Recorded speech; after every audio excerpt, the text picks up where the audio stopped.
Good afternoon and good evening to all. It is November. We are marching towards Christmas and Thanksgiving, which means the season of gluttony. And I hope all that we've talked about in relation to digestive health, cardiovascular health, all of those little bits of information have been seeded into your subconscious minds as you get towards gluttony season. When you're staring at that second piece of pie that you've put on your plate, not with the awareness of your health, but because of the deliciousness factor, and going, did I bring my enzilays? Did I take my enzilays?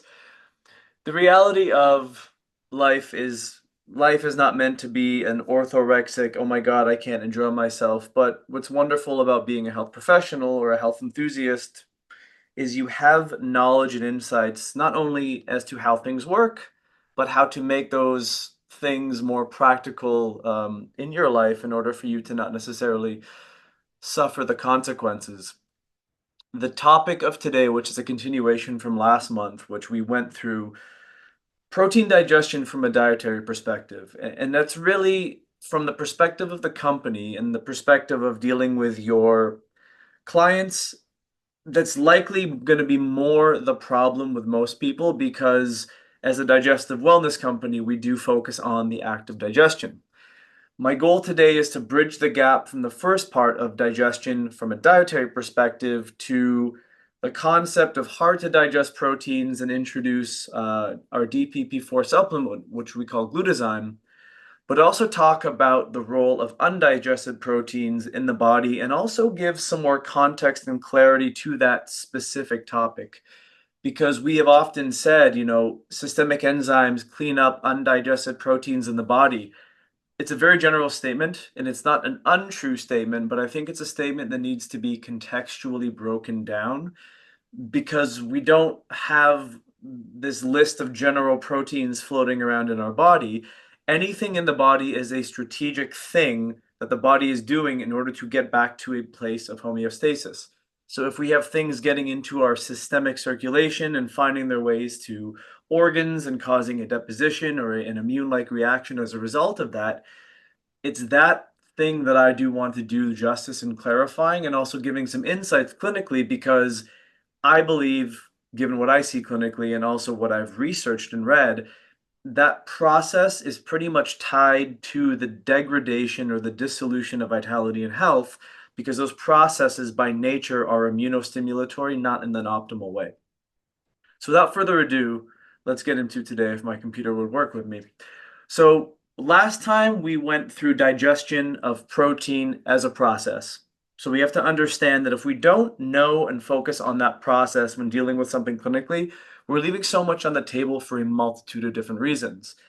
Protein digestion, in many ways, is the key piece of the digestive puzzle. Not to say fat or carbohydrate digestion is less important, but protein digestion being concentrated in the beginning tends to be the process that drives the downstream consequences to be complete and optimal or incomplete and potentially hazardous.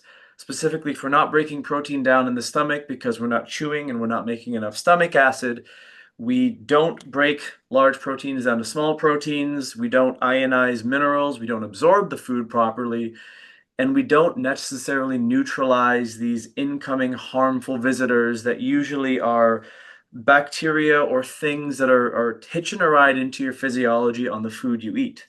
And I did make mention last time, if we actually knew how much bacterial threat we consumed on a regular basis from the food we ate, we'd probably freak out.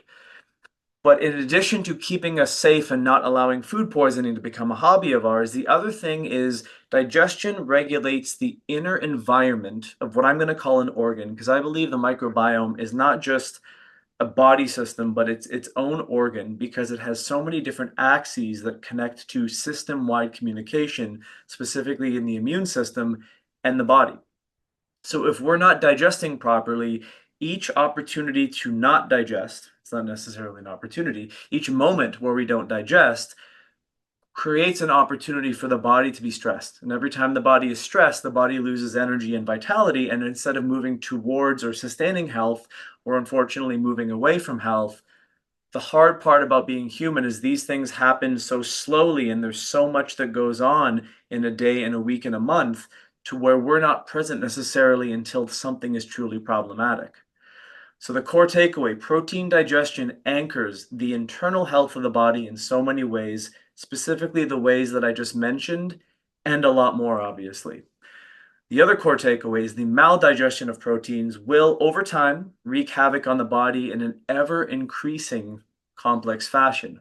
What I mean by that is maldigestion of protein is a fairly simple concept. I eat the food does not get broken down adequately, so something negative happens. Over the course of time, as we'll look at some of the processes that developed when this is a habitual thing, there are so many different arms of problems that can relate to inflammatory responses, cardiovascular issues, detoxification issues, neurological degeneration, so on and so forth, that are not all only caused by poor digestion, but they're very much connected to it because the body loses the integrity of its closed loop system in terms of maintaining its own health. So those are the quick review takeaways from part one.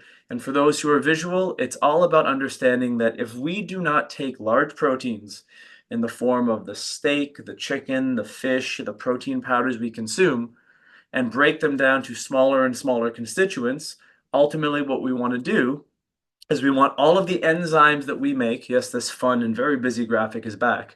All of the enzymes that we make in the pancreas, all of the enzymes that we make in the brush border of the small intestine, we need to have adequate representation of those enzymes in order for the chemical reactions to take place. So we can take the large protein molecules and break them down into the smallest possible constituents, which are either A, tripeptides, and a tripeptide is a 3-sequence amino acid. A dipeptide, for those who can make assumptions, a dipeptide is a 2-sequence amino acid, or individual amino acids. These are the only 3 currencies of protein that are meant to be absorbed by the body. And this is where the incomplete protein conversation goes, because if this is happening over and over again, not only are you not absorbing these key amino acids, and next to water, protein is the most abundant and required structural tissue in the body to make sure that we can build collagen and muscle fiber and connective tissue, but we also use that to create hormones, to create peptides and signaling molecules, to create neurotransmitters. If we're not absorbing these things, we start to run deficiencies, and the absorption potential is meant to work a certain way. We're supposed to absorb these nutrients through the cell. So a transcellular absorption, making sure that as we're breaking these things down, if we're absorbing them properly, it means they've been broken down adequately. And once these nutrients get through the cell, they get into the bloodstream, they go into the portal vein, they go to the liver, and the liver will partition where all of these amino acids essentially get sent out and shuttled to, so the body can take the raw materials and start to reassemble the physical nature that is our physiology. And it's an incredibly elegant and probably a process that no one ever thinks about when they're sitting down to dinner, taking their first bite of chicken, going, you might become part of my liver, you might become part of a kidney, you might become a bicep. But this is really how the whole process works. So in a nutshell, for the visually gifted, this is a really easy way to think about it. It's one fluent process. The food we eat gets broken down in an optimal way. It gets metabolically rather trafficked and ultimately reassembled into something the body needs and uses. So the one thing that I say to my clients, there's an old adage, you are what you eat. It's a little bit more nuanced, as Jeff Thurston, one of our fearless leaders, says, you are what you eat, you digest, break down, and absorb. But ultimately, I ask people, what do you want to be made of? Because the thing that we're not talking about is the quality of the food you eat is directly dependent upon the quality of the tissue and the vitality that you ultimately create. So that was the good. Now we have to understand how it all connects to the bad. So undigested proteins do become very problematic simply by being there in their undigested form. So what does that mean from a technical perspective? Well, if anything is larger than a tripeptide, and we can understand that anything larger than a tripeptide is considered a protein, And if it is a large protein, it is going to do one of multitude of things. It's going to irritate the body in a variety of different ways. So that molecule, that peptide, must be witnessed by the body in a place where it's not meant to go. What that usually means is when the gut's leaky, these large molecules are going to get past the gut barrier into the bloodstream. And anything that goes into the body has to be determined by the body if it should be there in the first place. If you want to make this an analogy to explain to people, the bouncer in the bar is there to make sure that unruly patrons are not permitted in the bar to cause problems.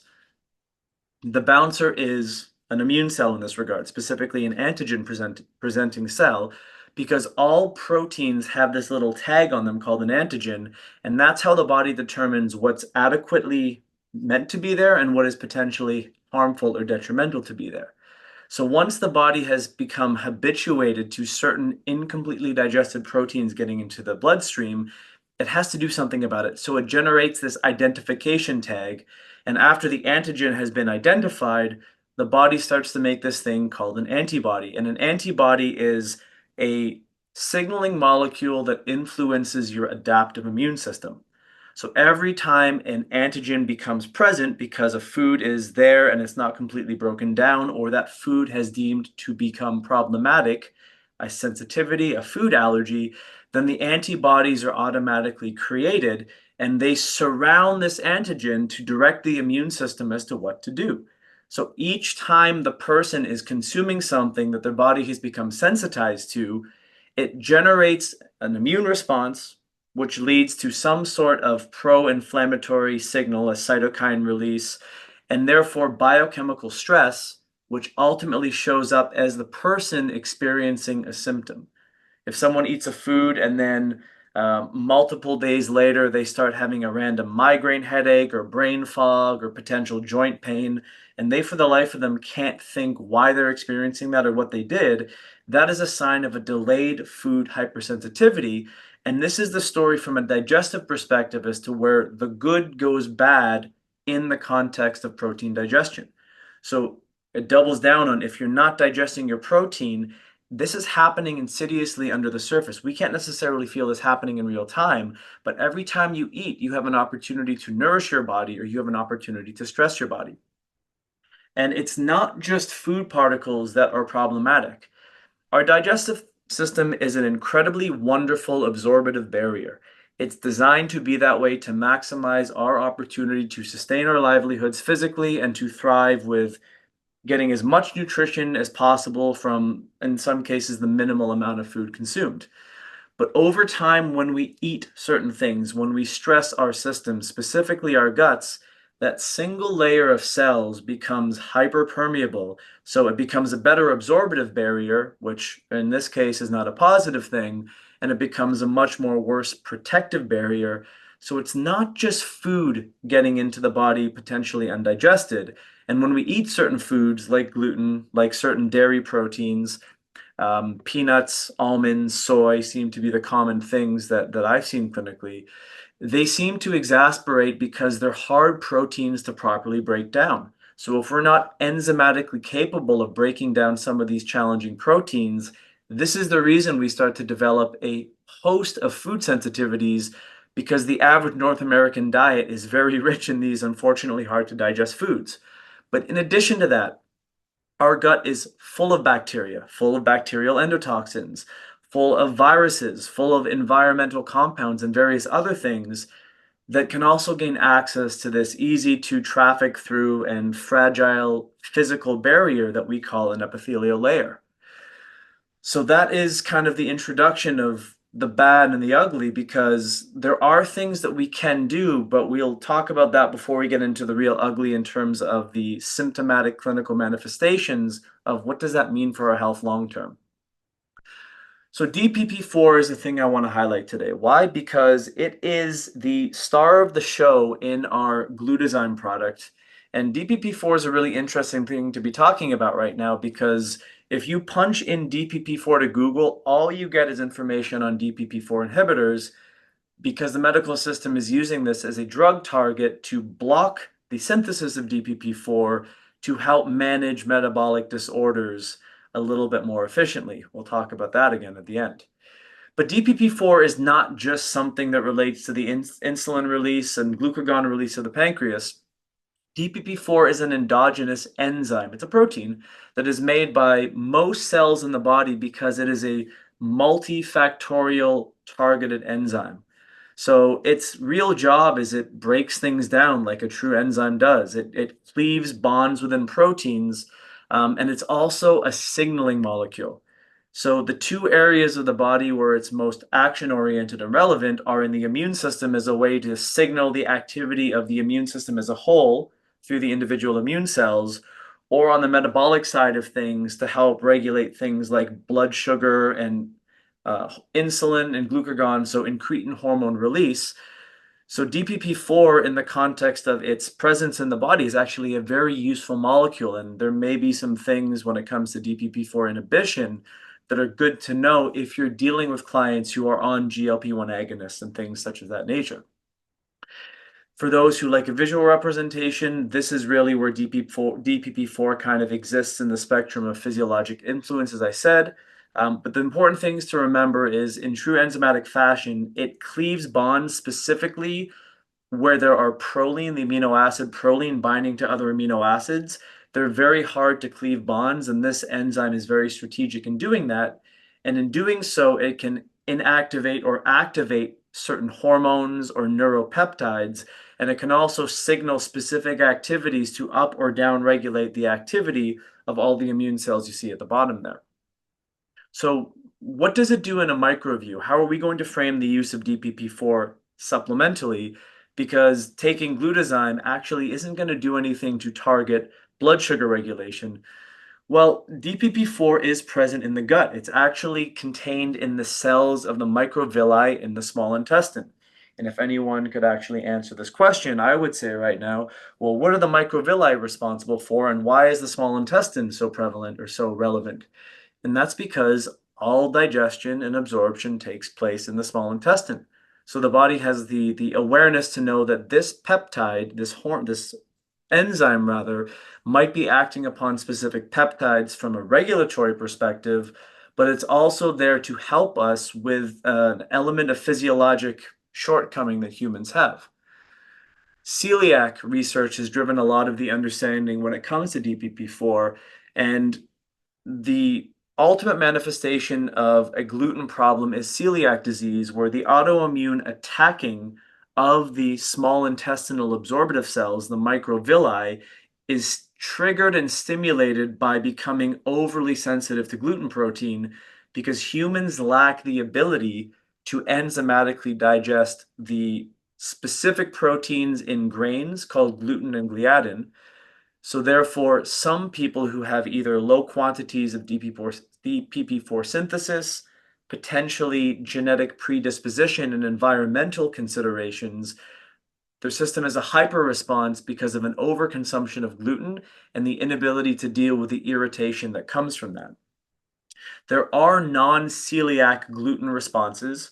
So instead of being a true autoimmune condition, a non-celiac gluten sensitivity is a thing. And what that is when there's a functional irritation in the gut lining when someone consumes gluten, and sometimes casein protein also mimics this. It can manifest as digestive irritation, an IBS-like presentation, changes in bowel habits, but it can also affect the gut-brain axis via the vagus nerve. And there are two factors that drive this: low endogenous DPP-4 levels, or the likely reality is the overconsumption of the proteins that drive the response, because we'll come to find out that these proteins also have a natural DPP-4 inhibition potential. So their presence basically inactivates the little DPP-4 we do have in our systems. So the dreaded gluten protein, and this seems to be something that's more relevant in the Western world because I don't know about anyone else, but when I go to Europe, I can eat bread. It doesn't really bother me. It doesn't really bother me here anymore, but I try not to eat a lot of bread because it's one of the most glyphosate sprayed crops in the Western world because it's such a profitable thing. But what DPP-4 does is it breaks down the bonds to help disassemble this protein that the human digestive lining and the human pancreas does not secrete. So we don't secrete an enzyme that breaks these specialized bonds.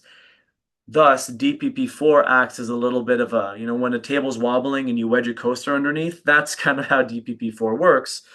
And what's important to communicate to people is most of these kinds of sensitivities, when not celiac, are what are called delayed reaction experiences. Enough of the antigen has to build up in the body for the immune system to mount an effect that's strong enough to manifest a symptom.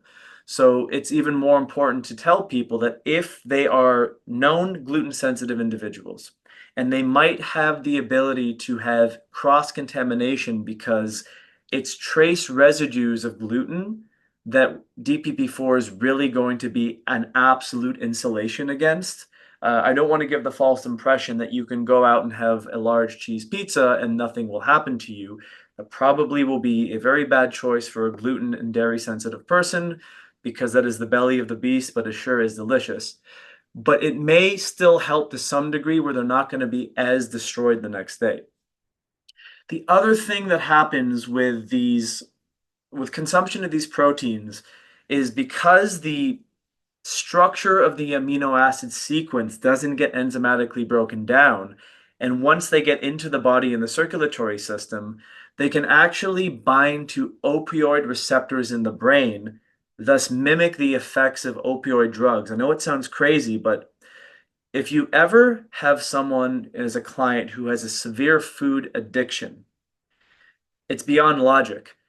Usually, those addictions are not to broccoli and sliced peppers. They're to things that are either dairy, wheat, and sugars and fats are always part of the part and parcel because they influence the taste bud receptors.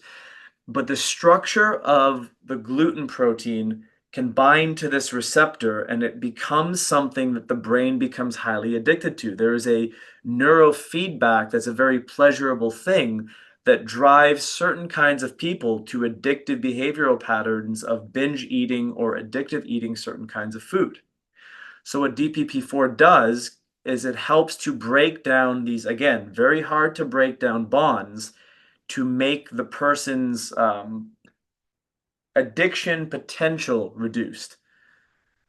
What I mean by that is if they're taking a regular DPP4 supplement when they're not necessarily going to change their diet entirely, it may be a way to help them wean off of food addictions because the breaking down of the excessive amounts of these proteins is going to help reduce the likelihood of this effect becoming problematic and becoming real.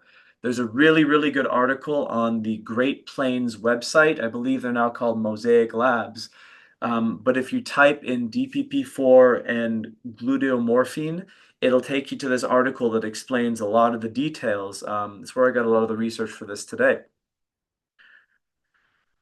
So when it comes to DPP4 inhibition, these molecules are what become problematic. And we need to know how they work so we can explain these things to people so it's not like some magical fairy dust or smoke and mirrors. The first thing that you need to know is these ingredients, the gluten and casein, are natural DPP4 inhibitors themselves. So if someone is already DPP4 deficient or they're very reactive, it's an increased justification for the use of supplemental DPP4 in conjunction with other other digestive enzymes to help shore up the digestive system because an inflammatory reaction in the gut is going to cause digestive issues. How DPP4 works is it breaks the bonds between where those arrows are, the amino acid that borders the proline bond. So the first four amino acids are broken on the first pass. Secondly, DPP4 supplementation will help you break down the last three amino acids so the molecule is totally dissolved. When it comes to biochemistry, the easiest thing to remember is structure determines function. So the binding of these peptides to the brain is only going to happen when the amino acid sequence is this long and in this specific order. So what the DPP4 does is it breaks the first series of bonds of the four amino acids. It then goes back and it creates a breakage in the last three amino acids where the proline bond is, and then it entirely dissolves itself not to be used anywhere outside the gut. And the reason I'm mentioning that is it's a relevant point to make because at the end of today's presentation, we're going to talk about the use of this supplement in conjunction with DPP-4 inhibitors. So what is all this fancy information really supposed to give you as a clinical takeaway? When you're dealing with clients, doing a diet assessment, which I'm going to assume is a foregone conclusion, is very important to understand where are they getting their regular quantities of wheat and dairy if they have been determined to be sensitive to these. Maybe you've done a food IgG test, maybe you've done an elimination diet or a symptom analysis. The quantity of how much they're consuming and the frequency of how often they're consuming is going to increase the likeliness of this problem to be happening inside of their bodies. So what DPP-4 supplementation and glutathione can be is if they're slowly starting to change their diet and they don't necessarily have either the personal will or the opportunity to control entirely what they eat because of lifestyle, this product can be something that helps them not react as severely to the foods that they're eating, thus driving the inflammatory response. Because at the digestive level, it's never just a digestive thing. When those have a normal response to gluten, they may get a little bit of gut irritation if they're over consuming, but by and large, they're likely going to be okay. But someone who's been deemed to be gluten sensitive, there's going to be a gut level response, there's going to be an immune level response, and there's going to be a system-wide communication response because the nervous system in the gut is going to send a signal right up the vagus nerve to the brain so the brain can properly receive the message of saying, oh, there's a problem here. I need to intervene and direct the body how to respond appropriately. I need to upregulate heart rate. I need to constrict blood vessels. I need to release cortisol. I need to release norepinephrine, and I need to influence the immune system to deal with the inflammatory response. And think about the consequences if this is happening week in, week out over the course of years. The person's physiology is going to be extremely fragile because it's been stressed for a multitude of years without any sort of resolution, and they may have no idea that this is actually happening. And then there's other things. As I mentioned, it's not just food that's going on in the gut. And if this is serious enough, you have the person with the right kind of genetics there. So in this graphic, which is a little fuzzy, but it's the best one I could find, you have gluten protein coming in, and you have someone who has a genetic predisposition to being highly reactive to gluten, and all of a sudden they're going to have a response that's going to cause zonulin to essentially disintegrate. That zonulin is going to leak past the digestive system or get out of the body. So if you run a stool analysis and you see super high zonulin levels, you might go, oh, there's a gut irritation here. And as a result of the chronic consumption of gluten, a change in microbe profile, those two things together can increase the leakiness of the gut. And below the digestive system, it's direct entry into the circulatory system, and it favors the passage of different antigens into the mucosal. And thus, after the mucosa, it gets into the system-wide circulation. And this is why people experience things like neurological shifts, behavioral changes, and oftentimes anxiety and depression when it comes to food, because the inflammatory response is an acute thing, but it's causing systemic issues that they can't necessarily pinpoint together. And when you give someone this breakdown and you give them the understanding that it could be something as simple as the food they're eating or an inability to tolerate the food they're eating could be actually the cause of the thing they're suffering with, you can totally change the quality of their lives and their reality because you empower someone with the potential to do something about it. And this is where glutathione comes in. So glutathione is two things. It is the most highly concentrated DPP-4 supplement per unit of measure in the marketplace. So 15,000 units of DPP-4, which is by and large the most concentrated per capsule. So even though it is a premium product from a price perspective, if you actually look at the efficacy of what one capsule gives you, it's no more expensive than using multiple capsules of an inferior quantity product. The second thing is it's a full complement of digestive enzymes centered around protein and carbohydrate digestion primarily, because using DPP-4 in conjunction with other systemic proteases or digestive proteases enriches the pot. You get a better return on investment. So it can be used as a digestive aid and specifically for supporting digestion, absorption, and People who have gluten and food intolerances, you don't need to convince them of trying something for the relief of gas, bloating, and indigestion. So what you're trying to do here is you're going beyond just simple digestive support to help influence, ideally, the immune system as it relates to food sensitivities. And it's so critical to understand that where this is happening specifically is in the area that is most fragile, because in the small intestine, you don't have the large makeup of the microbiota profile that you do in the colon, but you have about 60 to 70% of the immune cells that reside in the body that are below the epithelial layer and in the submucosa, because this is the surveillance system that's waiting to see if anything potentially threatening is coming into the body. And DPP4's presence there and its ability to help break down what trace residues of gluten and various other things that one might experience is going to minimize the potential collateral damage and issues that might develop into something more severe should the person be consuming these foods on a regular basis and also start presenting additional symptoms.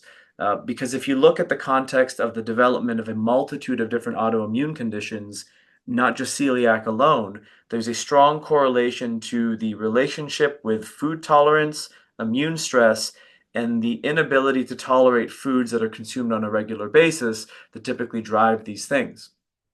So when it comes to quantity of dose, what's really nice about this is the average person can get by with a single capsule. There's nothing to say you cannot go up, simply because if they're eating something that they know is going to be problematic, you better be safe than sorry. But beyond two capsules is likely not a value proposition because, as I said before, this product is meant to help with trace gluten and casein residues. What are those? If you go to a sushi restaurant and you use traditional soy sauce, that's actually mulled soybeans. But if you use conventional soy sauce, that's mostly wheat. So every time you dip your sushi in the soy sauce, you're getting a hit of gluten. If you go to a restaurant and have a dessert that has some sort of, dairy-based foam on it, even though it's not necessarily a dairy-based dessert, that's a trace residue of cross-contamination. And in some cases, restaurants, even though they try to be mindful of being gluten-free and they label items on the menu, the reality is a kitchen is a busy place. Things are prepared in common spaces. So to me, this is like an insurance policy when you rent a car. I'm renting a car. I want to know that if I want to launch it off of a cliff, I have coverage. Not that I'm suggesting you do that. But that's what the insurance policy is. This is how I sell the idea of glutathione to people who are travelers for work. They're often eating out. They don't like to cook themselves. You don't know what's happening when someone else handles your food. And if you are sensitive and you do have a history of response, this is what you want to do. The other thing that this product has that we don't find in comparable products in the marketplace is astrazyme. We did a really big feature on astrazyme last time, so we'll just highlight some of the features and benefits of why it's there. Astrazyme is a trace mineral, herbal, enzymatic combination that is meant to enhance the digestive potential of protein digesting enzymes specifically. It helps to increase the absorption of peptides, and it helps to lower the activation energy of enzymes because the one thing that an enzyme needs to work properly is a cofactor. And a cofactor for an enzyme is a mineral, specifically a trace mineral. So the fulvic acid complex in astrazyme allows that enzyme to maximize its effect, which is lowering the activation energy. And that basically means you get more work done using less energy when it comes to the digestive process in the first place. So that's the digestive aspect. And then because we wanted to talk about the bad and the ugly of systemic proteins, and I did mention in the beginning, I'd come back to this, a lot of times the term it breaks down systemic proteins are thrown around. So, well, what does that mean, and how does the context of DPP4 tie into this whole systemic protein thing when taken on an empty stomach? So the area or the focus of where this is likely most relevant is in the autism community. And even though those with ASD or anything on that spectrum don't necessarily have celiac or a diagnosed autoimmune condition, although some of them do, in trying to research and reverse engineer understanding the premise and the specific happenings with autism, they have determined that these digestive epitopes of gluten and casein can get through the blood gut barrier. I was going to say the blood brain barrier. They can get through the digestive level and permeate the lining and get into the bloodstream where they can get to the brain and interfere with cognition. And this is why, if you've ever worked with a client who has anything on the spectrum, they are really easily influenced in a negative way when they eat something that their body's intolerant to, because their nervous system and their endocrine system get very perturbed when something causes an inflammatory response. So this is why, in the context of empty stomach circulation, DPP-4, when going after those gluteo and caseomorphines, is probably one of the best things to use for this specific group of people if you want to help mitigate any responses, because dealing with autism clients when it comes to making dietary changes is a very challenging thing. So while you're finding the practical implementation of how to make the change to help them from a clinical perspective, using this product, and again, Great Plains has some great research on this, but using this product is probably something that can be a gap bridge until you can do a lifestyle overhaul, because with this population of people, you have to make changes slowly, you have to make them very carefully so things don't blow up. This is really where the systemic protein circulation conversation starts, and it's the gist of what you need to know. So I did mention before that the digestive barrier, the microbiome, to me, it's an organ. It has system-wide influence over the body. It has a multitude of symbiotic dependent relationships because the microorganisms break things down for us that we cannot. They produce metabolites, they produce postbiotics, things like short chain fatty acids and urolithins. When our microbes are well conditioned, they prevent us from dealing with potential pathogens by crowding them out. They influence, can communicate with the immune system perpetually.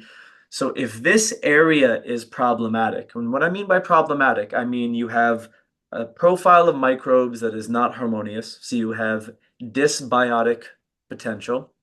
You have a mucosal layer, so the physical barrier of mucus that's supposed to keep things out of general circulation is either weakened or compromised.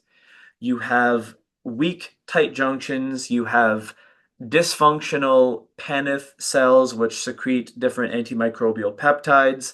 You have dysfunctional goblet cells, which secrete mucosal barrier renewal. If all of these things break down, then what's meant to stay in the lumen of our digestive system migrates through to the other side. And the other side is circulation. And blood flows through the body very quickly through one pass. And in a matter of minutes, blood has flowed through the entire circuitry of the arteries. So think about that for a second. The more stuff that's leaking into our system, the more it's getting circulated around our system. Might it find its way to take up residence in a specific area? Might it be possible that bacterial endotoxins find their way to the brain through the blood-brain barrier? Might it be possible that microorganisms themselves have the ability to translocate and find different pockets where they can actually take up residence and live? And then there's viruses, which don't get talked about very often. Things like cytomegalovirus, Epstein-Barr, various other viral influences that are able to get into circulation via the gut can become system-wide problems that drive an inflammatory and degradation response. There's a concept when it comes to the understanding of this, and typically this concept is centered around the idea of sepsis, and sepsis can kill you, so I'm not talking about sepsis here. But if you think about it, when you have chronic translocation of microorganisms and life forms and organisms in general that are getting into your physiology from your gut, you kind of have a low-level sepsis-like experience. So it can be a bacterial infection, it can be a viral thing, it can be a fungal thing, or it can be endotoxins and exotoxins that are chronically getting into your system, in addition to the environmental compounds that we intake and the undigested food molecules. So these pathogen-associated molecular patterns are something that the body is likely experiencing in anyone and everyone who has a chronic degenerative issue, because the one hard thing about understanding chronic degenerative issues is not the process of degeneration, it's the genesis of when that started. And a lot of people, especially what I see clinically, there's a massive insult that usually is the thing that happened years prior, and no one has necessarily put the pieces of the puzzle together because over time, chronic PAMPs, pathogen associated molecular patterns, drive a multitude of pro inflammatory responses that, if they become long-term consequences, rather, they root into that person's physiology and they drive a pathological pattern in potentially an organ, a tissue, or a cell that very few people can actually identify because the diagnostics to do so are very challenging. So when we speak of systemic proteins, what I'm referring to, and moving forward, what I want to clarify and refer to, is the multitude of different antigens from foreign sources, food, bacterial, viral, organismic, environmental, things that are getting into our bloodstream and our lymphatic system and circulating to the organs that are causing the humoral, the immune, and the cellular issues over time. And what are these issues? Well, first and foremost, there's always a cytokine response from the immune cells. When there's a threat, the immune system is like a nosy neighbor. The minute there's something going on, everyone on the street knows about it. So then the immune system changes its behavior. It starts to recruit more energy and try to mount some sort of defensive to neutralize this problem. And in some cases, the body has enough energy to do so, and that person would never know that they had a potential infection. But in other cases, because the person's body is compromised and weak, there's a cascade of physical functions that happen. There's changes in circulatory fluid dynamics, the use of oxygen, the release of carbon dioxide, the stickiness of platelets, so the blood doesn't flow as optimally, nor is it as nutritionally rich to help nourish our cells. There's changes in the endocrine system and the nervous system. Specifically, you get a chronic activation of what's called your HPA axis. So there's lots of cortisol, adrenaline, norepinephrine, things of that nature. And the body goes into a sympathetic response, which further constricts blood vessels, increases the heart rate, and puts the body in a fight or flight state, not in a state to properly digest food. From there, you see changes in metabolic behavior and mitochondrial function, and this is the dovetail into what's called the cell danger response. So rather than making a lot of energy and being energetic, the mitochondria downregulate energy production and try to, bombard where the infection is taking place. And usually dysfunction begets dysfunction. So the internal environment becomes more sickened. So you have chronic burden on the detox systems, but also the buffer systems, because an energetically sparse cell or organ or tissue usually becomes an acidic thing. And over the long run, you get a loss of homeostasis. And how I'm defining homeostasis here is just the optimal way for the body to exist in a healthy fashion. So all of these things put your body away from homeostasis, and that can happen within an organ system, a tissue, or an individual cell. And I believe this is the long run detailed explanation of really what chronic degeneration is. And I think in order for us to understand this, we have to understand that what's connected to this is always a progressive loss of vitality. And in order to heal, we need to boost the vitality first, then go after the deep pathologies or pathogens second. And I see this a lot in practitioners who throw detoxes at everyone. I have two clients where this has happened recently. And I think all you do when you try to aggressively detox a weak body is you piss it off even more. And you don't necessarily do anything progressive except deplete their energy reserves and possibly anger up the immune system. And this is the very reason that I created the idea of the master philosophy. It doesn't matter what someone's dealing with. If they're not digesting their food, start there. If they're missing key nutrients, go there.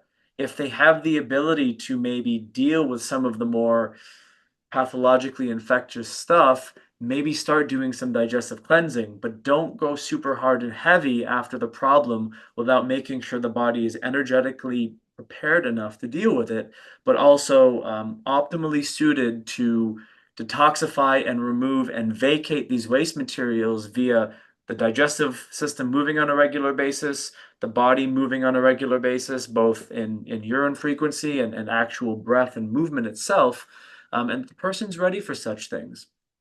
The good thing is, if you do want to go into this systemic protein, reality, we have ways of gently supporting specific body systems or taking a crack at supporting everything simultaneously. So nattokinase, serrapeptidase, lumbar kinase, C-Pros S, these are our specialists. They all have an affinity for a very specific body system, and then Therazyme is the amalgamation of all of them except lumbar kinase. And the good news is you can use all of these in conjunction with glutathione should you feel your client is actually warranting this kind of support. But I'll come back to the idea that, again, you do not want to do these kinds of things aggressively with an ill person. If we have a young individual who's healthy and it's just an acute thing, that's a different story altogether. But the wonderful part about our product line is we try to create synergies with the areas of the body that we want to support and the products that you can group and gather together as a way to support one body system at a time or try to do something far more holistic in the design of the protocol and the influence of how the products are able to help the physiology. And we got to come to the question that we always get. What about DPP-4 inhibitors? So a DPP-4 inhibitor is essentially a way to block the synthesis of DPP-4 in a metabolic context. So what they're trying to do is inhibit the breakdown of these metabolic hormone precursors so you can better manage things like insulin release, blood sugar levels, things of that nature. I don't think, and this is my personal opinion, I don't think these products are the most logical way to address things like type 2 diabetes, but you can't get around them because there are millions of people who are using these products, so you do need to be informed, in my opinion, about how to address them. I'm going to give you my approach because the research out here is very sparse when it comes to the use of DPP-4 inhibitors with taking DPP-4 as a supplemental enzyme, because very few people in the medical system, I think, would ever have this thought that it's possible. The nice thing about taking supplemental DPP-4 as a dietary agent is once DPP-4 has done its job in the digestive process, which is that very nuanced thing that we spoke about when it comes to breaking the proline bonds, it becomes inactive and thus cannot contribute to any activities outside of gut and digestion. So if someone's worried about a DPP-4 supplement causing issues with their DPP-4 inhibitor medication, I just don't think it's possible. So I see no reason to use this for someone who needs digestive support because the reality is most people who have things like type 2 diabetes, metabolic syndrome, they've likely developed a lot of food sensitivities. What about DPP-4 on an empty stomach when taking a DPP-4 inhibitor? Well, the reality is the quantity of DPP-4 you may take systemically will likely never rival what the body can make, nor does it go to only manipulating these areas of the body. What I mean by that is if you take supplemental DPP-4, you can't say that it's going to go and influence the hormones of metabolism only because there's a lot of secondary effects in terms of the immune function. And there are articles out there that do say that some people who start taking DPP-4 inhibitors experience a lot of pain and immune-like responses. I even read one article that said there could be an exasperation of autoimmune conditions because of the immunoregulatory effects of DPP-4. I think this topic is far more nuanced than I can really cover at the end of this presentation. If you are a practitioner seeing this and this is in your wheelhouse, I encourage you to do some of your own research because it's not easy to find the stuff out there. So you may find something greater than I did. And the ultimate reality is, as practitioners, I think we all have to take responsibility for the people we're working with and ultimately the clinical decisions because you're interfacing with that client. So I hope that was helpful.